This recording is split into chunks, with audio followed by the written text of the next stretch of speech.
بسم اللہ الرحمن الرحیم۔ دوستو، بغداد میں ایک ایسا شخص تھا جس کی طرف لوگ علم اور صلاح کے لیے آتے جاتے تھے۔ یہ شخص بہت بڑا غافل تھا۔ اس نے حج بیت الشریف اور نبی کریم صلی اللہ علیہ وآلہ وسلم کے روضہ اقدس کی زیارت کا ارادہ کیا۔ اپنے شاگردوں کی ایک جماعت کو اپنے ساتھ چلنے کے لیے تیار کیا اور ان سے یہ عہد لیا کہ وہ لوگ اللہ تعالیٰ کے توکل پر چلیں گے۔ جب ان حضرات نے کچھ راستہ طے کیا تو ایک عیسائی کے گرجا گھر تک جا پہنچے۔ ان کو گرمی اور پیاس نے حال سے بے حال کر دیا تھا۔ انہوں نے کہا، شیخ استاد، ہم اس گرجا گھر کے طرف چلتے ہیں اور دن ٹھنڈا ہونے تک اس کے سائے میں رہتے ہیں۔ اگر اللہ تعالیٰ نے چاہا تو اگلے سفر کو چل پڑیں گے۔ شیخ استاد نے فرمایا، جیسے چاہو کر لو۔ یہ لوگ اس گرجا گھر کی طرف چلے گئے، اس کی دیوار کے پاس بیٹھ گئے۔ ان کو تھکاوٹ بھی بہت تھی اور پیاس کی بھی۔ طالب علم تو سب سو گئے لیکن شیخ نہ سویا۔ یہ شیخ ان کو سوتا ہوا چھوڑ کر وضو کے لیے پانی طلب کرنے چلا گیا۔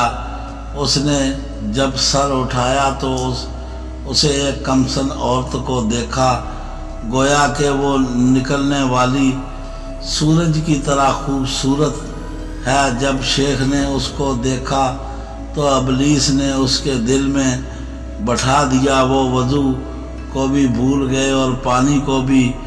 بس اب اس کی طرف عورت کے لگن لگی تھی۔ اس نے آگے بڑھ کر آہستہ سے دروازہ کھٹکھٹایا تو ایک راہب عیسائیوں کا عبادت گزار باہر نکلا اور پوچھا، تم کون ہو؟ تو اس نے کہا، میں فلاں عالم ہوں، اور اپنا پورا تعارف کروایا اور نام بتایا۔ تو راہب نے کہا، آپ کیا چاہتے ہیں؟ کہا، اے راہب، یہ لڑکی جو گرجا گھر کے اوپر نظر آ رہی ہے تمہاری کیا لگتی ہے؟ راہب نے کہا، یہ میری بیٹی ہے، لیکن آپ کیوں پوچھتے ہیں؟ شیخ نے کہا، میں چاہتا ہوں تم مجھ سے میرا نکاح کر دو۔ راہب نے کہا، یہ ہمارے دین میں ناجائز ہے۔ اگر جائز ہوتا تو میں لڑکی سے مشورے کے بغیر اس کا نکاح آپ سے کر دیتا، لیکن میں نے اس کے حق میں اپنے دل میں ایک عہد کیا ہوا ہے کہ اس سے پوچھ کے نکاح اسی سے کروں گا جس سے وہ اپنے لیے پسند کرے گی۔ میں نے اس سے پاس جاتا ہوں اور اس کو آپ کے متعلق اطلاع کرتا ہوں۔ اگر وہ اپنے لیے آپ کو پسند کر لیتی ہے تو میں اس سے آپ کی شادی کر دوں گا۔ راہب اپنی بیٹی کے پاس گیا اور سارا قصہ سنایا، جس کو وہ شیخ بھی سن رہا تھا کہ ابا جان، آپ اس کا نکاح مجھ سے کیسے کروا سکتے ہیں؟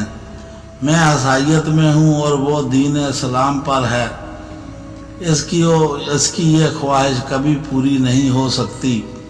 اگر یہ کہ وہ بھی عیسائی ہو جائے تو راہب نے بیٹی سے کہا، اگر وہ تیرے لیے دین میں داخل ہو جائے تو اس سے شادی کر لے گی؟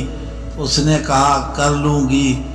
شیخ عالم کا تقاضا اس اسنا پر بڑھتا چلا جا رہا تھا اور شیطان اسے دل میں لڑکی کا خواب بنا سوار رہا تھا۔ شیخ کے شاگرد سو رہے تھے۔ ادھر جو کچھ ہو رہا تھا اس کا ان سے کچھ پتہ نہ تھا۔ اس وقت شیخ لڑکی کی طرف متوجہ ہوا اور کہا، میں اپنا دین اسلام چھوڑتا ہوں اور تیرے دین کو قبول کرتا ہوں۔ لڑکی نے شیخ سے کہا، یہ شادی عزت و وقار کے لیے ہے، لیکن زوجیت کا حق مہر ادا کرنا ضروری ہے، اور یہ حق تو کیسے ادا کرے گا؟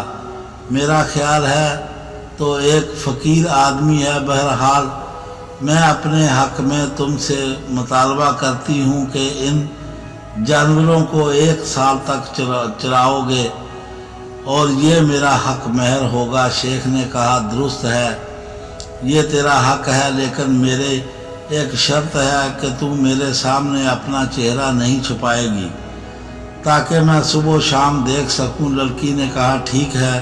شیخ نے اپنا وہ عصا اٹھایا جس سے خطبہ دیا کرتا تھا، اسے لے کر جانوروں کو ایک طرف لے جانے کے لیے ہانکنے لگا۔ یہ سب کچھ ہو گیا لیکن اس کے شاگرد نیند میں تھے۔ جب وہ اپنی نیند سے بیدار ہوئے تو شیخ کو تلاش کیا تو وہ نہ ملے۔ انہوں نے راہب سے پوچھا، اس نے سارا قصہ سنایا۔ کوئی تو اس سے بے ہوش ہو کر گر پڑا اور رونے لگا، اس کی حالت پر افسوس کرنے لگا۔ پھر راہب سے پوچھا وہ کہاں ہیں؟ کہا وہ جانور چرا رہے ہیں۔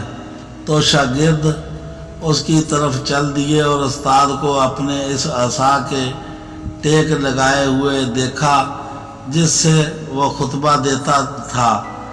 اس نے وہ جانوروں کو ہانک رہا ہے۔ کہتے ہیں کہ ہم نے اس سے کہا کہ اے ہمارے سردار، یہ کون سی مصیبت ہے جو آپ پر ٹوٹ پڑی ہے، اور ہم اس کو قرآن اور اسلام کی فضیلت یاد دلاتے اور حضرت محمد صلی اللہ علیہ وآلہ وسلم کی فضیلت بیان کرتے اور اس کے سامنے قرآن و حدیث پڑھتے رہتے۔ شیخ نے کہا تم میرے پاس سے چلے جاؤ، جو تم مجھے یاد دلا رہے ہو اس کو میں تم سے زیادہ جانتا ہوں۔ مجھ پر اللہ تعالیٰ کی طرف سے امتحان نازل ہوا ہے۔ شاگرد کہتے ہیں ہم نے ان کو ساتھ لے جانے کی جتنی کوشش کی ناکام رہی۔ اس کے بعد ہم مکہ مکرمہ کی طرف چل پڑے، اس کو چھوڑ دیا، لیکن ہمارے دلوں میں اس کی حسرت رہی۔ ہم نے حج کر لیا اور بغداد کی طرف واپسی لوٹنے کا ارادہ کیا۔ جب ہم اسی جگہ پر پہنچے تو کہا آؤ شیخ کو دیکھتے چلتے ہیں، اس نے کیا کیا، شاید بہت شرمندہ ہوا ہو، اللہ تعالیٰ سے توبہ کی ہو اور اپنے برے حال پر واپس ہو گیا ہو۔ کہتے ہیں کہ ہم اس کی طرف گئے تو اس کو سابقہ حالت میں پایا اور وہ جانور چروا رہے تھے۔ ہم نے اس کو سلام کیا، اس نے ہمیں سلام کا جواب دیا۔ ہم نے اس کے سامنے قرآن کریم کی پڑھا، اس نے ہمیں کوئی جواب نہ دیا تو ہم اس کے پاس سے چلے گئے، لیکن اس کی خاطر ہمارے دلوں میں بہت حسرت رہی۔ کہتے ہیں جب ہم گرجا گھر سے کافی دور نکل آئے تو ہم نے ایک سایہ دیکھا جو گرجا گھر کے کونے سے ہماری طرف آ رہا ہے اور زور زور سے پکار رہا ہے، تو ہم اس کے لیے رک گئے۔ یہ وہی شیخ تھا جو ہمارے ساتھ آیا۔ میں نے اللہ تعالیٰ سے توبہ کی ہے، جس حالت میں تھا اسی سے واپسی آ گیا ہوں، اور یہ مصیبت ایک گناہ کی وجہ سے ہوئی جو میرے پروردگار کے مابین تھا۔ اللہ تعالیٰ نے مجھے اس کی سزا دی ہے، یہ ایک اس کی مصیبت تھی جو تم نے دیکھی۔ کہتے ہیں کہ ہم ان کے لوٹنے پر بے حد خوش ہوئے اور بغداد آ گئے، اور شیخ جتنی عبادت کرتے تھے اب اس سے بھی زیادہ عبادت میں متوجہ ہو گئے۔ اس طرح سے ہم شیخ کے گھر میں ایک دن پڑھ رہے تھے کہ ایک عورت نے آ کر دروازے پر دستخط دی۔ ہم نے اس کے پاس گئے تو اس سے پوچھا کیا کام ہے؟ کہنے لگی شیخ کے پاس آئی ہوں، ان کو بتاؤ فلاں راہب کی بیٹی آئی ہے اور آپ کے ساتھ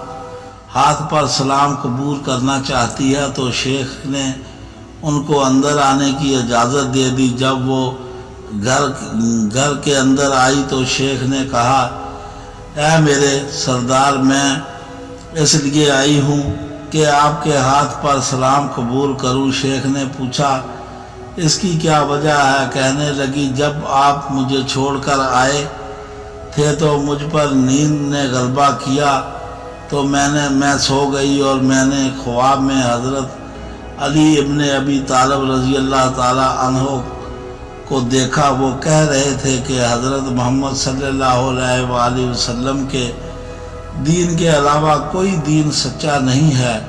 یہ بات انہوں نے 3 دفعہ فرمائی۔ اس کے بعد مجھے فرمایا کہ اللہ تعالیٰ نے تیرے ساتھ اپنے اولیاء میں سے ایک کا امتحان لیا۔